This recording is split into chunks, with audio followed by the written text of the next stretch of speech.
আসসালামু আলাইকুম প্রিয় বন্ধুগণ, ওয়েলকাম ব্যাক। নতুন আরো একটি ভিডিওতে আপনাদেরকে স্বাগতম। যারা মোবাইলের অ্যাকাউন্ট থেকে জিমেল অ্যাকাউন্ট রিমুভ করতে পারতেছেন না, তাদের জন্য আজকের এই ভিডিওটি। তো আমি এই ভিডিওটিতে শিখিয়ে দেওয়ার চেষ্টা করব যে কিভাবে আপনারা আপনাদের মোবাইল থেকে একটা জিমেল অ্যাকাউন্ট রিমুভ করবেন। তো সাধারণত একটা মোবাইল অ্যাকাউন্টে অনেক রকমের জিমেল অ্যাকাউন্ট থাকতে পারে। তো এক একজনের বেশি জিমেল অ্যাকাউন্ট লাগে না, একটা দুটা বা তিনটা হলে হয়ে যায়। যদি বাই চান্স কারো বেশি জিমেল অ্যাকাউন্ট থেকে থাকে, সেক্ষেত্রে তারা কিভাবে জিমেল অ্যাকাউন্টটি রিমুভ করবেন সেটি দেখে দেওয়ার চেষ্টা করব। তো প্রিয় বন্ধুগণ, যারা আমার এই চ্যানেলে নতুন আছেন তারা অবশ্যই আমার চ্যানেলটিকে সাবস্ক্রাইব করে পাশে থাকা বেল বাটনটি প্রেস করে দেবেন। আর যারা ইতিমধ্যে সাবস্ক্রাইব করেছেন তাদেরকে অসংখ্য ধন্যবাদ। তো চলুন সরাসরি নিয়ে যাচ্ছে আমার মোবাইল স্ক্রিনে।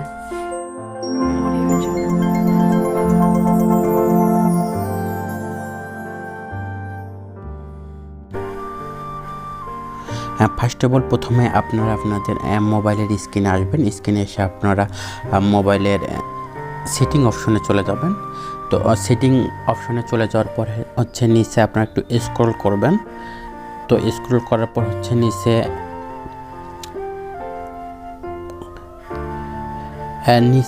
অ্যাকাউন্ট নামে যে অপশনটি রয়েছে এই অপশনটি ওপেন করে নেবেন। তো আমি অ্যাকাউন্ট নামে অপশনটি একটু চাপ দিলাম। চাপ দেওয়ার পর হচ্ছে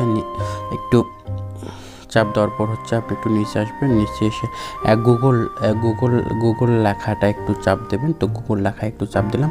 চাপ দেওয়ার পর হচ্ছে আপনি যে অ্যাকাউন্টে এখান থেকে রিমুভ করতে চান। তো দেখতে পাচ্ছেন এখানে আমার সম্পূর্ণ অনেকগুলো জিমেল অ্যাকাউন্ট লগ ইন করা আছে। তো আমি এখান থেকে উপরে জিমেল অ্যাকাউন্টটি রিমুভ করব। সিলেক্ট করার পর হচ্ছে নিচে 3 ডট মেনু আছে, 3 ডট মেনুতে একটা চাপ দেবেন। চাপ দেওয়ার পর হচ্ছে রিমুভ অ্যাকাউন্টে ক্লিক করে দেবেন। তো ক্লিক করে দেওয়ার পর হচ্ছে নিচে আরেকটি অপশন দেখাবে যে ক্যান্সেল করতে চাইলে এখানে ক্যান্সেলে চাপ দেবেন। যদি রিমুভ করতে চান রিমুভ অ্যাকাউন্টে চাপ দেবেন। তো রিমুভ অ্যাকাউন্টে আমি চাপ দিলাম। তো রিমুভ অ্যাকাউন্টে চাপ দেওয়ার পর একটু সময় নেবে। আপনারা দেখতে পাচ্ছেন যে এখান থেকে আমার অ্যাকাউন্টটি অলরেডি রিমুভ করা হয়েছে। তো আপনারা চাইলে এভাবে আপনাদের ফোন থেকে আপনারা জিমেল অ্যাকাউন্টে রিমুভ করতে পারবেন। তো আজকের ভিডিও পর্যন্ত। ভিডিওটি কেমন লাগলো, ভালো লাগলো অবশ্যই লাইক, কমেন্ট ও শেয়ার করবেন এবং পাশাপাশি আমার চ্যানেলটা সাবস্ক্রাইব করে পাশে থাকা বেল বাটনটি প্রেস করে দেবেন। ভালো থাকবেন, সুস্থ থাকবেন। দেখা হবে নেক্সট কোনো ভিডিওতে। ধন্যবাদ।